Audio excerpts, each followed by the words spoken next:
This is the plaintiff, Ken Stagney. He says he returned home from a weekend getaway to find his cat wrapped in a blanket on his front doorstep, dead. There was a note attached from his neighbors, the defendants, stating their 2 rescue dogs killed his cat. The defendants were apologetic at first, but he reported the incident and another attack to the authorities. Now they refuse to pay for the cremation fees, a memoriam, and a new cat. So he's suing for the $825 he's owed.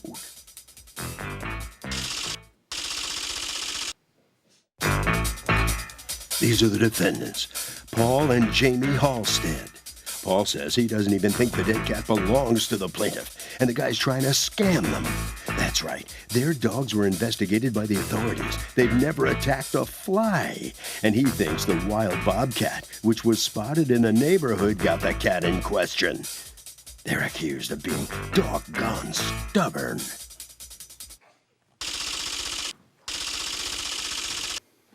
All parties, please raise your right hands.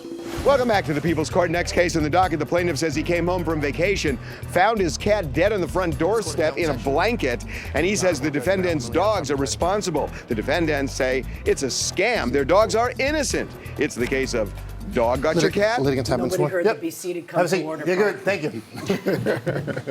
Litigants have been sworn. I knew there was something wrong. I'm looking out, I'm looking at you. It all looks familiar except for everybody still standing. Okay, Mr. Stagney, you are suing Paul Halstead and Jamie Halstead for $825 that you say they owe you because, according to you, their dogs attacked and killed your cat. Yes, ma'am. I'm very sorry to hear that. Can you tell me what you know?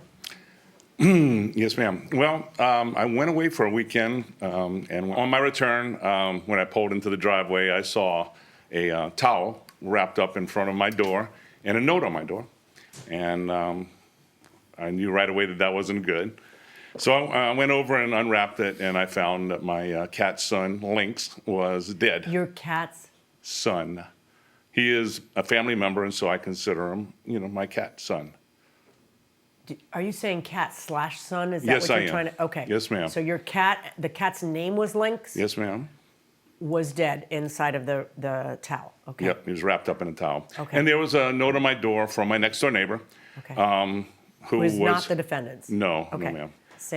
Saying that at 5:30 that morning, he heard dogs making a loud noise, barking, attacking, and went outside and found my cat in the jaws of 2 Rottweiler Shepherd mix being attacked. And he got the cat free from them, but by that time it was breathing his last breath. Right. And he was very emotional and wrote me a really long letter, apologetic of what happened. And so when I read the letter, I went over next door and we spent some time talking about what happened. And, then Is he here to testify? No, he's not, but I do have an affidavit. May I see it? Yes, ma'am. Okay. So go on.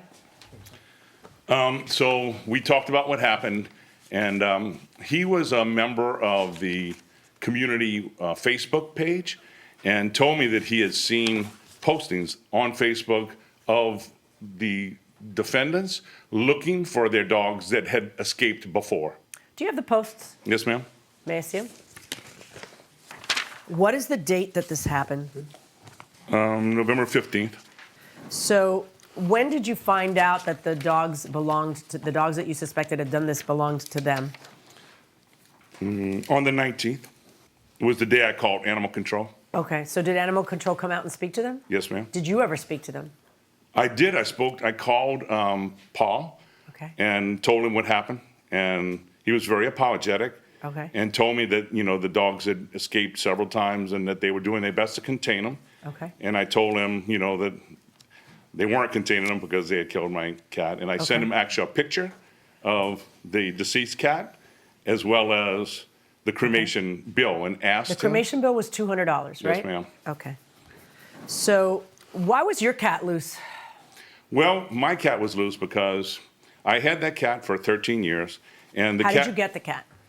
It was given to me. It was a breed cat. It was a American bobtail cat that a friend of mine had in South Florida when I was living there. And when they moved, they couldn't take the cat. So I adopted it from them. Okay. And I had the cat for 13 years. And the cat, I don't know if you own cats or not, but they can be very vocal when they want something and very determined. And I have a picture of him, if you'd like to see it, sitting at the front door, meowing hours upon hours to get outside. So, rather than keep him against his will. Did the cat have its nails? Yes, he did. Okay. Do you have a license from your condo association in order to have a, quote, community cat that can roam?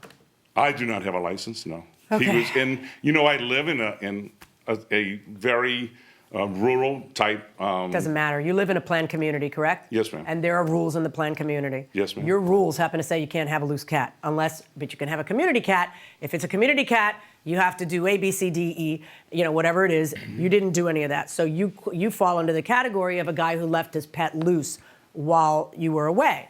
So we know he leaves his cat outside as a matter of course, and that it's not a, quote, community cat under the bylaws of your condo association. What's your excuse? Because my understanding is that this is not the first time this happens. Sure. It is a situation that we have worked very diligently to How many correct. times have your dogs gotten out? 3. That's not diligent. Diligent is it happens the first time and then you see to it that it never happens again.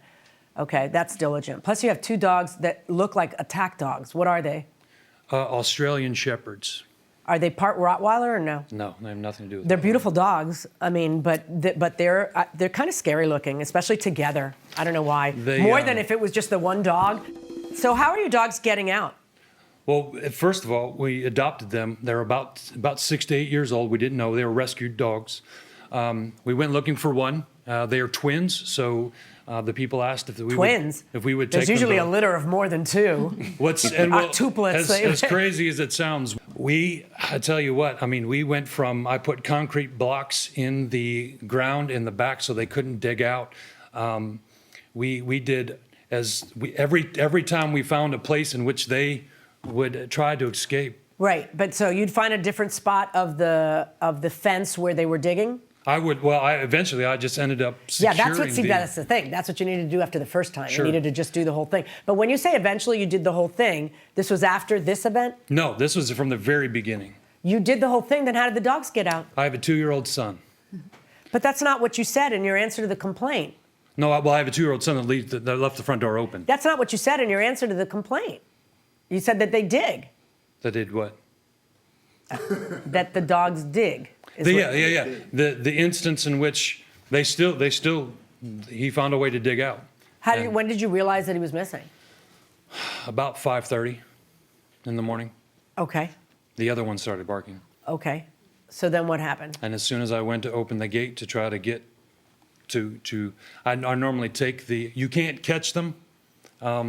Unfortunately, in this case with abused dogs, they were so scared of everyone, they wouldn't come to anyone. So as I was taking the other one to go find him, because that's the only way that he would come to me is if I had the other one, he actually ran off too. How did he run off? Because I opened the gate and as I tried to... Why didn't you put him on a leash before you opened the gate? That's what I was attempting to do. Okay, do you still have these dogs? I do not. No, because you shouldn't have them. Because you can't figure your way out of the paper bag on this. This is not rocket science, folks. People do this. They figure out how to make sure their dogs are controlled. Let me hear from you, Jamie. You've been noticeably silent. I don't know why. Trying not to interrupt. Yeah. On the 11:15. Were you awake that morning, 11:15? No. And the first day we brought our dogs home, when he said about our 2-year-old, the day we brought them home from the Humane Society to introduce them to our children, our kids had never had a pet before. And so the door opened, and that's how they got out the very first day. Weren't you a little bit worried, though, to bring 2 rescue dogs into a home with a 2-year-old? I have 7 children. So they Good were Lord. super... So how many? So it's the ages are 2? We start at 16, 14, 9, 7, 5, 3, and 2. Okay. And so I repeat myself, at least the 5, 3, and 2, weren't you worried about bringing rescue dogs in with... Because they're not gentle. Right. I don't mean the dogs, I mean the children. Right. Right? Like, that's kind of like bad around a rescue dog. Well, that's who they feared the most, was Right. me and the 2-year-old. Yeah. They were very skittish. They were very, even when the police came. The children or the dogs? The dogs. Right. Whenever the police came, the animal control came and met with me and met our dogs and everything. Was there ever an incident with the children and the dogs? No, okay. never. So where did the dogs go? when they got out on the 15th, they came back. Our community, like I said, the Facebook posts and stuff like that, friends in our church posted and said, I think your dogs are on this page. I think they're trying to claim that your dogs killed a cat. And I'm like, are you kidding me? And suddenly then we've got notifications that he was posting pictures of the dead cat on our Facebook page. And then dogs with cats in their mouth because Just random other dogs. Yes, that weren't with even cats ours. in their mouths. That Yeah, aren't your and dog or his cat. Yeah, it wasn't either one of them. And I was like, please, doing this. Our admin ended up banning him from our Facebook page because it got so bad. We got our dogs back. We did everything. Did you guys ever? Okay, so Paul, you talked to him. You didn't talk to him? No. All right. When you talk to him and he says, "I'd like you to pay this," what is your response? When he came, he said that I believe that your dogs killed my cat. And I said that while I don't share the same confidence that you do, I'm very sorry for what happened. He then asked me if I would pay for the cremation of his cat. And I said that I'm under investigation from animal control. There's potential I might be losing my dogs too. When this is all over, we'll have a conversation and I'll see about helping you with compensation for your cat. But the key piece in that was that I said, for the sake of peace, there had been a lot of, obviously he was very upset, which I do understand, but he was very aggressive through Facebook, not knowing us. I will say this. So if you had neighbors who had dogs that ran around the neighborhood and even bit, would you rat your neighbor out and go to the animal control? No, I wouldn't. You wouldn't? No, only because they're my neighbor and because my dog actually bit my neighbor's. Oh, so you're a culprit. Oh, I get it. You're a culprit. Oh, now I get it. Okay. Would you ever rat your neighbor out? Not before approaching the neighbor. But if the neighbor didn't do anything? Well, then I might have to call someone about it. You should call someone about that. Okay, we're going inside the courtroom. He was, I want justice, I want revenge, I want all of these kinds of things. Basically a verbal assault against us on Facebook. Okay. Do you have any paperwork to show that your cat was, what breed did you say it was? It was American Bobtail. Do you have any paperwork to show that your cat was in fact a breed cat? I have pictures of the cat, and I have a picture of American Bobtail. It was right. not. Go ahead, Would you show like it to see to me. that? You want them to pay a $200 cremation fee. Oh, by the way, do you have the bill that Yes, ma'am. shows $200? I need that too. $125 for a memorial. Explain that one to me. Yes, ma'am. Lynx love to sit in the garden in front of our house, and I would like to put like a little plaque with his picture on there to memorialize him. And that's fine, but why would they have to pay for that? Because they're responsible for killing my cat. Right, but I understand why you would ask for the cost of the cat or the cost of cremation, but the memorial, yeah, it's a little out there. I'm not telling, listen, it's your cat, your garden, you do whatever you want, but Yes, why ma'am. would I make them pay for a little memorial for your cat? There are things that are necessary and there are things that are a choice. All right, oh, what a cute cat. What's this, a picture? That is my cat family that lives inside, and he was part of that family. How many cats do you own, sir? 7. Wow. Okay. May I see the cremation fee? Yeah, you gave me that. Yes, ma'am. Okay. There's a cremation fee of $195. How old was your cat? 13 years old. All right. So I know that your cat, you have called your cat son, causing me to try to understand what the heck you were saying. But I know what you meant now, and what you mean is that we love our pets very much. I was going to say like our children, but I'm going to leave that one. I would say he's like my children. Do you have children? I do. Do your children know you say that? Yes, ma'am. I'm going to leave that one untouched too. But let's Neither young. Let's discuss. All right, there's a $195 cremation fee.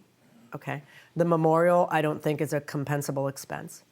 And then we have this. You have what we call our children, and we love so much, except for their property in the eyes of the law. And property depreciates.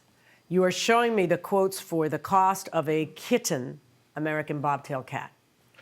Assuming that this is an American Bobtail cat, which that picture kind of looks that way. I'll give you that much. Then what do we have? We have a, how old did you say? 13-year-old? 13. Right. So the question is, if you were to try to sell your cat, your 13-year-old American Bobtail cat, what is the market value of that cat at the time of the death? That's how the law works, okay? So here's what's gonna happen. I am going to assume that if a brand new kitten with a long life ahead of him can be $400, then a 13-year-old one, I am going to assess at a generous $150, plus the $195 cremation fee. It's a total of $345, which I find that you are each equally responsible for by virtue of the fact that both of your pets were roaming loose. And therefore, I am ordering you folks to pay him half of that amount, which is the $172.50 verdict for the plaintiff. Good luck, folks.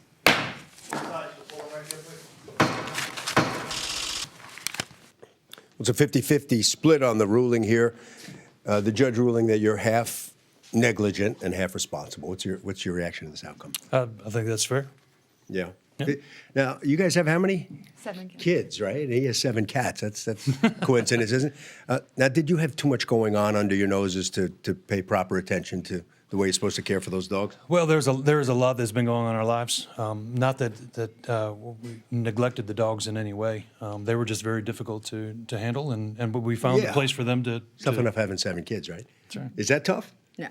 No. Okay, head right around the corner this way. Okay, so that's not a community cat, and you're 50% responsible for what happened to you. You accept that? I guess I have to. You have to. I got justice for my cat, and that's what I came here for. And I believe justice was served. Okay, Harvey.